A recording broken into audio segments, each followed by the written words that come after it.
What's one piece of art that has had a big impact on you? Can be anything, can be film, a TV show, painting, book. But yeah, what's a piece of art that has Painting. Wow. yeah, I What if mean I had a that one's a little painting? like Starry Night. That one really got That'd me. be insane. I wish I had a. I wish I knew more about like traditional art and had like Fine art. a Yeah, painting we'd or sound fine real art. smart Yeah. if we picked some like Spanish painting or something, right? I'm. Meanwhile, I'm over here on just like the stereotypical bandwagon like just feature films of the last 3 or 4 years. But No, that's okay. um, one that I like. It's one of the only movies I have on DVD in my Mhm. apartment, just because Wow, I am like, if this comes off of the streaming services and I can't like rent it or anything anymore, like I just want to be able to pop it in, just like be inspired all over again. I love that. Um, is La La Land Hmm. from I think 2016 or Yeah, 2015. yeah. Um, that movie is so like you suspend your disbelief for so long in it, and like it's so emotionally driven, and like the choreography, the directing, the camera work, of course, like the cinematography, it looks amazing. The performances, but like the fact that it communicates so well these thoughts of, and it doesn't go where you think it's going to go. It's just so like real, but um like the fact that it's this couple in love, and the fact that they're just like in a museum, and all of a sudden they're just like slow dancing in the stars. You don't even like think about it as being, that's insane. That's so bizarre. Like, why are they all of a sudden? But like, because that just communicates how it feels to be on a date with somebody, and to like be on a first date and be in love with someone is like, that's how the director showed it. And you're just instantly just like, oh yeah, that makes sense. Like I'm not reminding myself that I'm watching a movie. I'm like in this. Um, it's so creative and so fun. And yeah, if you haven't seen it yet, finish the podcast first, but then go Go hop see it. over and watch La La Land. Yeah, No, it's I've seen La awesome. La Land. I love it. Oh, here, let me give me 1 second. My dad's about to do the laundry. I No, gotta no worries. tell him not to do.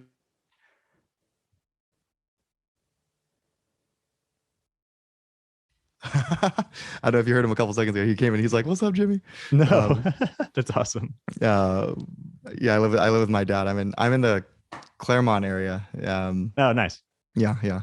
But no, I love La La Land. That's a great pick. I think I forget his name, Damien Chazelle, or Giselle. Mm-hmm. yeah, and he did Whiplash too, I think. I think Um, so. he did. Love that movie too. Yeah, I love that movie. Mm-hmm. But yeah, La La Land was cool, and the music is beautiful, and Yeah. yeah, that movie made me cry for sure. That movie was The beautiful. whole like the one takes and Yeah, the choreography of all that, they shut down entire like I blocks know in the LA freeway. for Yeah, days. Like yeah, it's just so impressive and is so unique. Like there's no other movie. Is it? I mean, like it's not even like really. I don't like musicals, but for some reason I love that movie. mm, And I wish I had some really cool piece of like fine art. Just, but like any of my friends watching would tell me like, dude, you didn't talk about La La Land. Like we know you watch that's the that thing. weekly, so that had to be your Really, answer. Yeah, all the time. Very that's inspiring. awesome. Yeah, no, it is.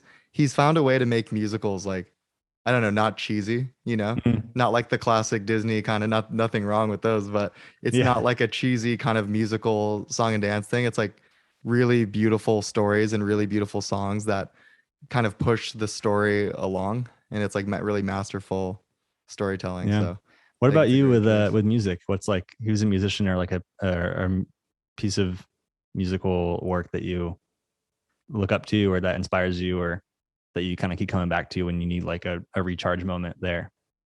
Yeah, I think for me, it's thanks for asking that. I think it's for me, it's I mean, Kanye is like my artist hero.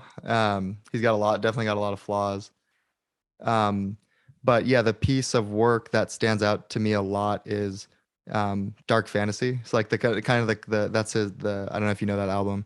Um, that the context on that is like, that was his VMA moment, right? Where he got on stage and he's like, Beyonce had the best video of all time Yeah. to Taylor Swift, and he kind of looked like like a drunken idiot, and the world kind of canceled him before cancel culture was a thing. And then he was like, I mean, he's kind of crazy, right? But he just convinced himself, he's like, I'm gonna die unless I make the best piece of art ever, and like get back into the good graces of the world, or like, people, my fans. So he like went to Hawaii and invited like Pusha T and all of his boys, and he's like, we're going into like a bunker and we're making the best album of all time. And like they all recount like how intense he was. It was like he'd wake Whoa. up, he'd work out, he'd go in the studio, just like focused energy. He'd have like four different studios of people working on different songs, and he'd go like Wow. room to room to room, and he'd be like, okay, we need to fly in this person to do like this part. It was just like just a Dang. master at work and just dialed in, and like someone steps out of line, it's like you're out. And it, you know, it's just like he, like one song in particular that I really like on that album is, and I think it's like the, for me, best album of all time, like not even close, is Runaway. Because he's talking about like, I mean, the whole song is kind of like, you know, uh, it's like the lines are like, you know, here's one for the douchebags, here's one for the a-holes. It's like he's kind of admitting to his, he's like leaning into that. He's like, yeah, Mhm. I'm kind of a douchebag, I'm kind of an asshole. Like, I did all of those things. But then he's also saying like I can make the most beautiful art that like no one except for me can make. And so there's like, it's like an admission, but it's also like I am who I am, and like I can still make beautiful, like my faults allow me to make these beautiful things. And the most beautiful part of the song is the very end of it, where it's like you can hear the melody of the song, but it's just a really long song. It's like 8 minutes or something like that, right? But it's like so auto-tuned and droned out to where you can basically just hear him like humming. And like the point of it, or at least like what some people have gotten out of it, I didn't at the first time I had to listen to like podcasts and different, you know, dissections to learn about this. But it's like him saying, like you can feel the emotion of it. It's like him kind of apologizing, um and like begging to get back into the good graces, and like expressing he's got like a lot on his heart to tell. But he's saying like I can't communicate this to you in words, like I can only communicate this to you through music, like I can only communicate this to you Mhm. through feeling. um and it's just like so beautiful because when you listen to it, you can just feel the like raw emotion of what he's trying to express. And it's like that's what I think is really cool about art, is like you can express the inexpressible, like you can Mhm. touch on something that words never could.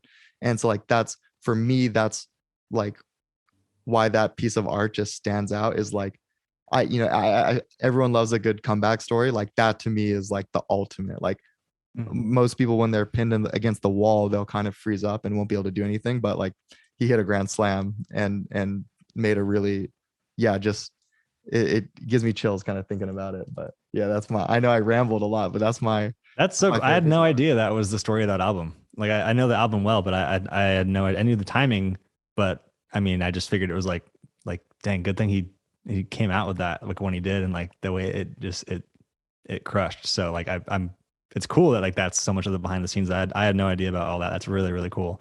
And like yeah, there's there's so much that any sort of art like photography or painting or music that can communicate and like and step in when you don't have the words to say Hmm. or on behalf of somebody else expressing capturing or you know, documenting their emotion in some way and like communicating that to the people that they're wanting to communicate it to, like for them, like you get to be a messenger sometimes.